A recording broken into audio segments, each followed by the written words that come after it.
Étape 4. Comment veut-on travailler ensemble? D'abord, il est important de faire un inventaire des instances qui composent notre organisation et ou de déterminer quelles instances sont nécessaires à l'accomplissement de nos objectifs et projets. Pour être efficace, la structure doit être au service du changement souhaité et des cibles d'action retenues. L'exercice est de réfléchir à chacune afin de déterminer ses mandats, ses zones de décision et de responsabilité, ses attentes envers les membres et son fonctionnement. Il est aussi utile de clarifier pour chaque instance s'il s'agit d'un espace décisionnel, exécutif ou consultatif. Lorsque ce travail préliminaire sera fait, on pourra décider où on devrait impliquer les jeunes afin d'atteindre l'objectif de participation identifié à l'étape 2. On recommande aux organisations existantes de faire appel à du soutien externe pour obtenir un diagnostic organisationnel, participatif et pour accompagner la restructuration des instances internes.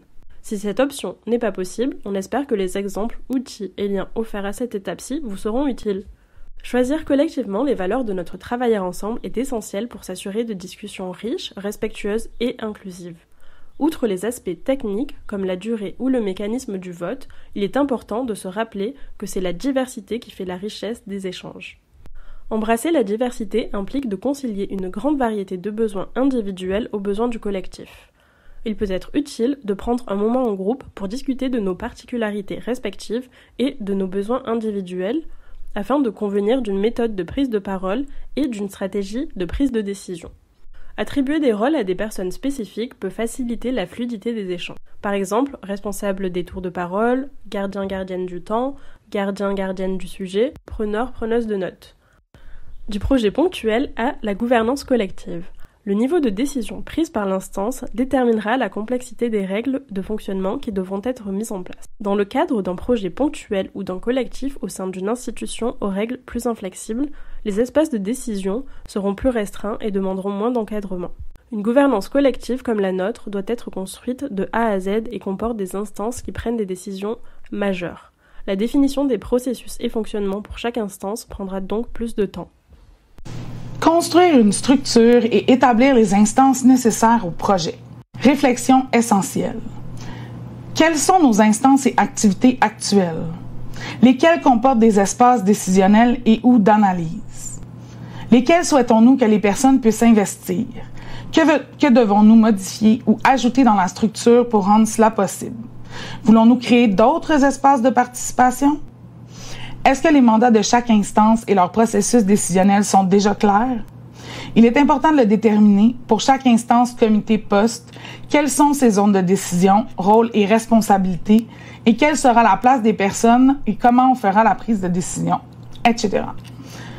De quelle façon pouvons-nous structurer ces décisions pour avoir un ou des documents de référence que tout le monde peut comprendre et utiliser? L'exemple du MJSM, notre premier processus décisionnel officiel. On vous raconte comment on a construit notre premier processus décisionnel. Voyez les éléments que notre collectif a considérés essentiels lors de sa création. Des outils concrets, ça aide. Choisir une gouvernance par Communagir. Communagir a construit un guide explicatif par étapes qui aborde qui prendra quelle décision au sein d'un projet ou d'une organisation. C'est un super outil pour soutenir la réflexion, le choix et la mise en place d'un mode de gouvernance. Exemple de processus décisionnel est construit de façon visuelle. Tableau, etc. Une courte vidéo vous présentera différents formats et façons de structurer les mandats, rôles et responsabilités de vos différentes instances. Des modèles vides des différents formats seront aussi disponibles pour le téléchargement. Pour aller plus loin, quelques lectures qui présentent, entre autres, différents modes de gouvernance et des enjeux de responsabilité et d'imputabilité à prendre en compte dans vos décisions. Sur quelles valeurs et stratégies sera basé notre travailler ensemble pour chaque instance? Des réflexions essentielles. Pour chacune des instances, quelles sont les valeurs essentielles et les attentes collectives entre les membres de l'instance? Exemple, bienveillance, s'assurer de prendre connaissance des communications, présence, etc. Quelles sont les stratégies essentielles pour permettre la participation dans chaque instance? Type de rencontre, longueur des rencontres, fréquence, durée des pauses, horaire, rôle durant les rencontres, mécanisme de prise de parole et prise de décision, etc. À quel moment et de quelle façon allons-nous réévaluer nos fonctionnements pour s'adapter aux nouvelles situations et ou impliquer les nouvelles personnes? S'il s'agit d'un groupe ouvert, quelle sera notre stratégie d'accueil des nouvelles personnes? Par exemple, Quel outil document? Comment faire participer les personnes déjà impliquées à l'accueil? Faisons-nous des rencontres, mentorats, etc. L'exemple du MJSM. Pour bien encadrer, il faut aussi s'adapter. Le comité de coordination du mouvement fonctionne sensiblement comme un conseil d'administration. Afin d'assurer sa légitimité et son bon fonctionnement, nous avons adopté des règlements généraux pour l'encadrer. On vous les présente ici avec quelques particularités qui nous distinguent des fonctionnements traditionnels pour favoriser la participation de tous.